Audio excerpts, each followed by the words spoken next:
ہم یہ سمجھتے ہیں کہ اقلیتوں کے لیے ہمارے آئین میں بہت کچھ حقوق دیے گئے ہیں، واقعی دیے گئے ہیں، مگر اس کے ساتھ ہمارے جو ریپرزنٹیشنز ہونا تھا، امبیڈکر کہتے ہیں کہ اقلیتوں کو یا دوسرے لوگ جو ان کی آواز نہیں اٹھا سکتے ان کو ایوان میں جگہ دینا چاہیے، امبیڈکر کا یہ نظریہ تھا۔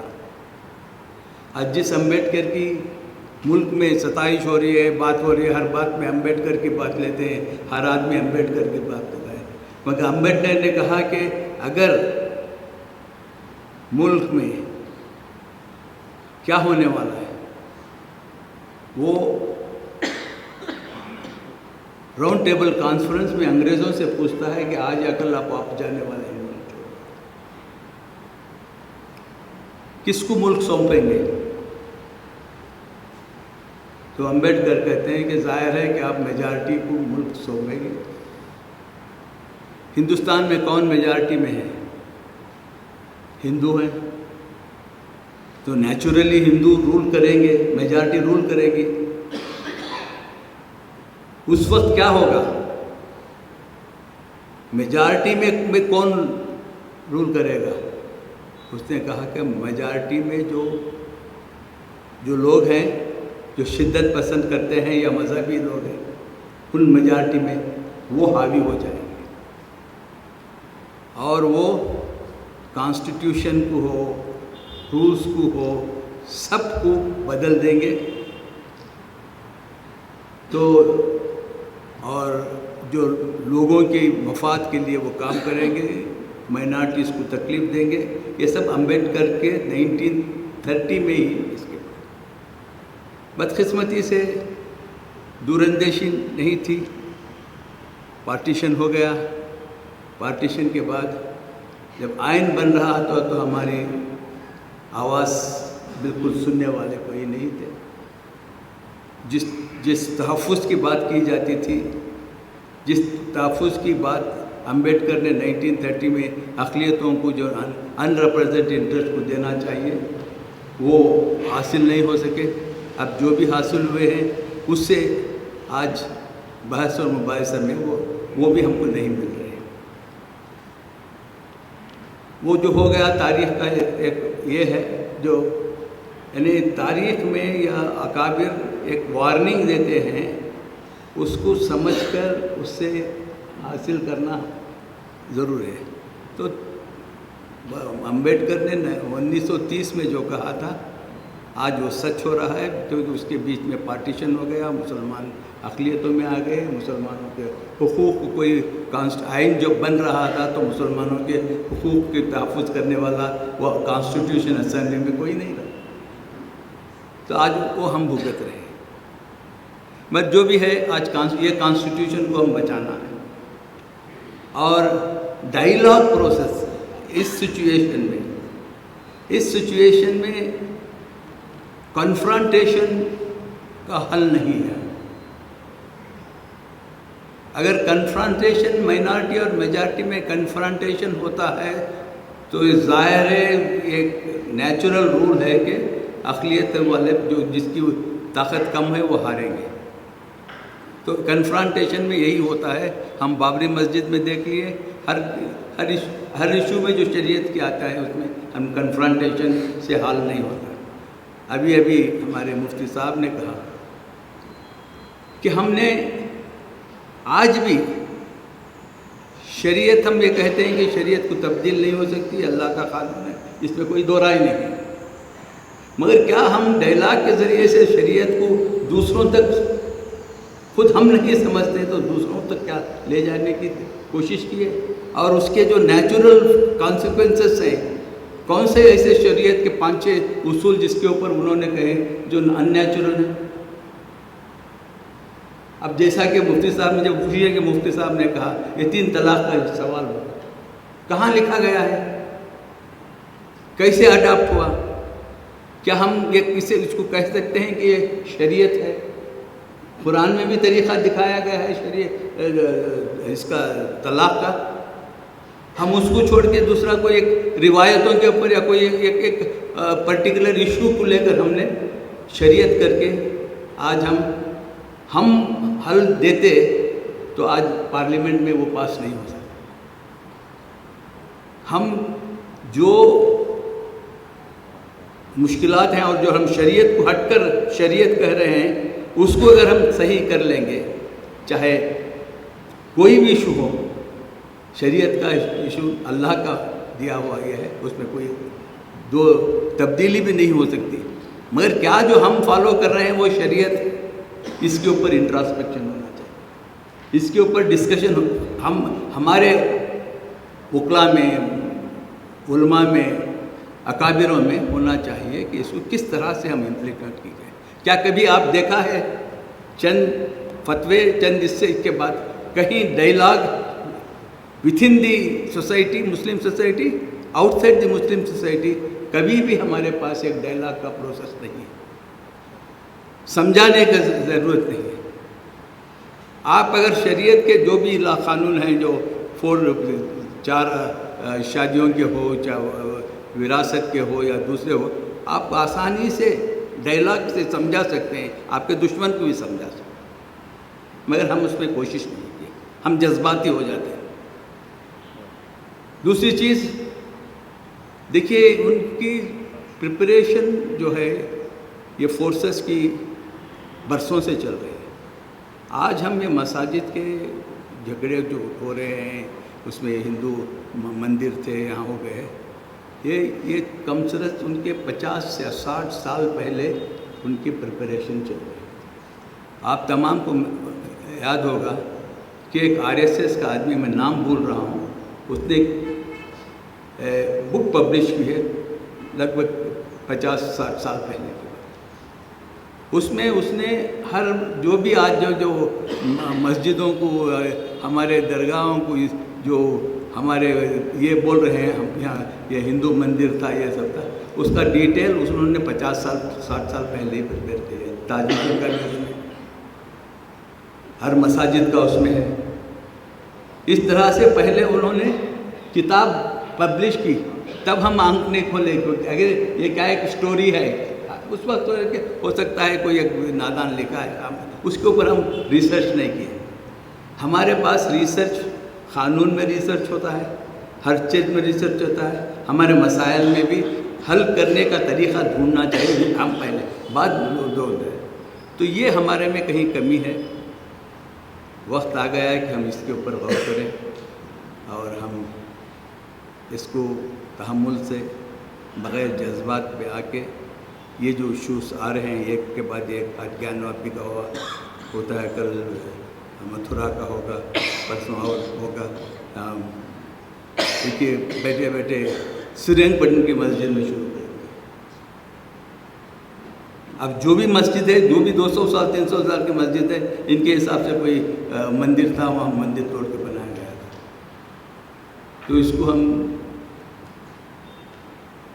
ہمارے انٹرنل کانفلکٹ کو دور رکھ کے، آپس کے جھگڑوں کو دور رکھ کے، یہ ملت کے مسائل ہیں، ہم یہ پلیٹ فارم میں ملنا ہے. اور اس سے اچھا پلیٹ فارم مسلم پرسنل لا بورڈ سے کوئی اور پلیٹ فارم نہیں ہے. اور خوشی ہے کہ مسلم پرسنل لا بورڈ کو کریڈیبلٹی ہے، سارے دنیا میں اس کی کریڈیبلٹی ہے. اس کے خیالات کو، ان کے بیانات کو عزت کی نظر سے دیکھتے ہیں. تو ہم مسلم پرسنل لا بورڈ کی کوششوں کو مضبوط کریں، اور انشاءاللہ اگر ہم ایک ہو کے ہم صحیح رخ اختیار کریں گے تو کامیابی ہماری ہوگی. شکریہ. وسلام علی عباده الذین اصطفى. اما بعد، اعوذ باللہ من الشیطان الرجیم. بسم اللہ الرحمن الرحیم. یرفع اللہ الذین آمنوا منکم والذین اوتوا العلم درجات. صدق اللہ العظیم. قابل قدر حضرت صدر محترم امیر شریعت کرناٹک حضرت مولانا صغیر احمد خان صاحب دامت برکاتہم و عمت فیوضہم، صدر آل انڈیا مسلم پرسنل لا بورڈ، اور ہم سب کے بزرگ ممتاز عالم دین